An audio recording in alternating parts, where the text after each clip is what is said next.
Bom dia, igreja. Que Deus abençoe a todos. Uma feliz semana. As famílias enlutadas, aí, irmão Reinaldo, irmão Nilson. E também aqueles que estão enfermos. Irmã Maria Terezinha, irmão Rodrigo, Aline. Que Deus os conforte, console em todos os sentidos, irmãos. Bem, queridos, dando continuidade ao ano bíblico, vamos abranger aqui 12 capítulos. Terminamos com Gênesis. Finalmente ali José ele recebe sua família. E Êxodo diz que depois os filhos de Israel frutificaram e multiplicaram muito. Tornaram-se sobremaneira forte, de modo que a terra se encheu deles. Só que o que acontece? Diz a Bíblia que se levantou no Egito um rei que não conhecera a José. E aí ele começou a apertar aos hebreus. Então ele teve um plano. Ele disse para as parteiras hebreias que quando nascesse um filho homem, deveriam jogá-lo no rio. Só que essas mulheres, diz a Bíblia que elas temeram a Deus e não fizeram como o rei do Egito lhe ordenara. Antes conservaram esses meninos com vida.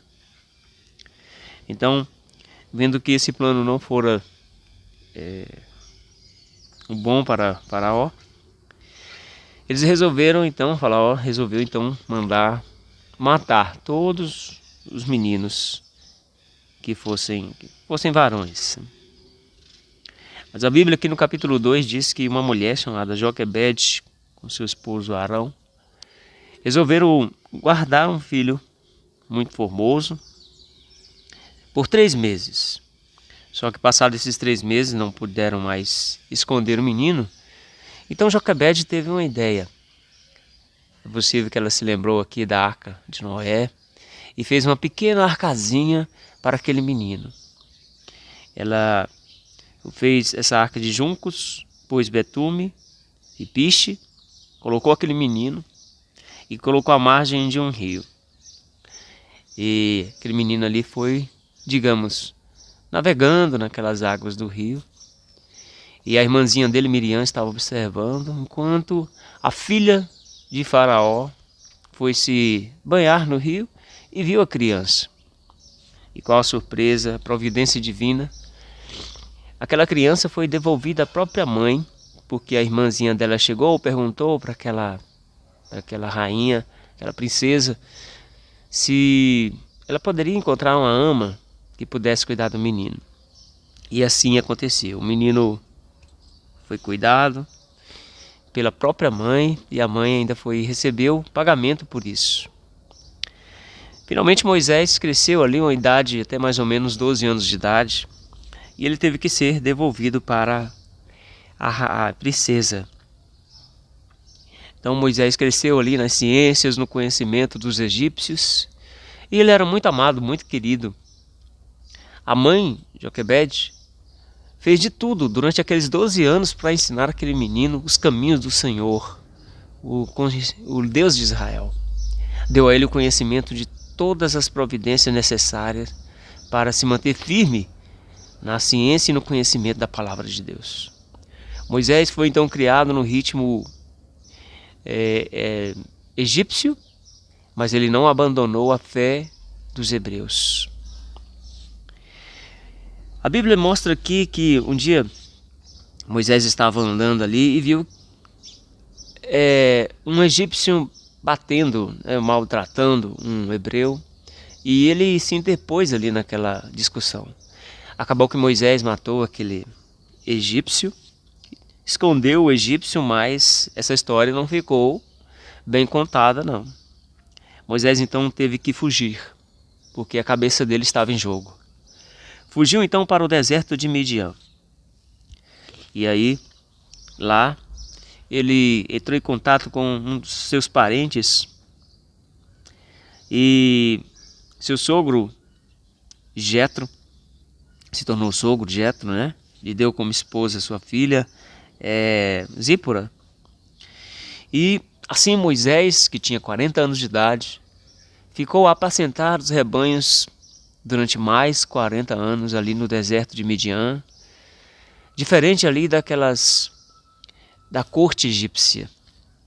Deus queria ensinar a Moisés a paciência, a resiliência, queria ensinar para ele ali a humildade. Muitas vezes, irmãos, Deus pega e nos coloca em situação de afastamento, de tal forma que nós repensamos o nosso próprio eu, para que mais tarde possamos trabalhar para o Senhor. Assim, passado o tempo, lá no capítulo 3, Moisés estava apacentando as ovelhas de Jetro, seu sogro, e de repente ele viu uma sarça que queimava. Mas ela na verdade não queimava, apenas o fogo estava ali sobre aquela árvore. Então o Senhor chamou a Moisés e lhe revelou o plano de libertação dos israelitas, dizendo: Moisés, tu irás lá para libertar o meu povo, porque eu tenho ouvido os seus clamores. Mas Moisés ficou bastante relutante. Ele disse: Senhor, minha língua está pesada. Quanto tempo eu saí ali do Egito, eu não sei nem se falar direito aquela língua. Mas o Senhor providenciou para que Moisés fosse, encontrasse com seu irmão, Arão, e eles dois iriam a Faraó para tratar dos planos que deveriam ser feitos. E assim Moisés tomou ali sua esposa, Zípora, seus filhos, se dirigiu para o Egito. Chegou um momento então que um anjo do Senhor apareceu a Moisés e queria matá-lo, porque na verdade Moisés não tinha cumprido ali um dos mandamentos do Senhor quanto ao pacto feito com Abraão, que era circuncidar seu filho.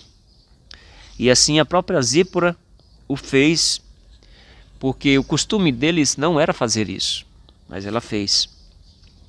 E assim Moisés prosseguiu em frente, chegou então lá na terra do Egito, e eles foram então ao encontro de Faraó. No capítulo 5 revela que depois foram Moisés e Arão e disseram ao Faraó: Assim diz o Senhor, o Deus de Israel, deixa meu povo, para que me celebre uma festa no deserto. Mas Faraó respondeu: Quem é o Senhor, para que eu ouça a voz para deixar Israel? Não conheço o Senhor, nem tampouco deixarei Israel. Veja que ousadia. Faraó, realmente um dos reinos mais poderosos de todo o mundo naquela época. Faraó se arrogou ali ser um homem que desconhecia o Senhor. Então, veio para a vida de Faraó ali grandes problemas. Primeiro Faraó lhe disse assim: Moisés, eis que o povo da terra já é muito, e vós os fazeis abandonar suas cargas. Aqui, meus irmãos, Deus, ele queria criar uma providência diferente para os israelitas. Eles estavam ali há mais de 400 anos como hebreus escravos e tinham perdido inclusive o descanso sabático. Eles não sabiam mais praticamente guardar o sábado, não tinham mais aquele costume, porque inclusive aqui a palavra de Deus diz que agrave-se o serviço sobre esses homens para que ocupem nele e não deem ouvidos às palavras mentirosas. Moisés veio, através da diligência ali do Senhor, dizer para os homens observar o sábado, porque logo teria uma grande libertação. Então, capítulo 7 revela aqui que Moisés foi junto com Arão a Faraó e disse assim: Deixa nosso povo ir. E Faraó pediu ali que eles mostrassem provas disso. Então lançaram ali o bordão de Arão foi lançado no chão e se tornou uma serpente.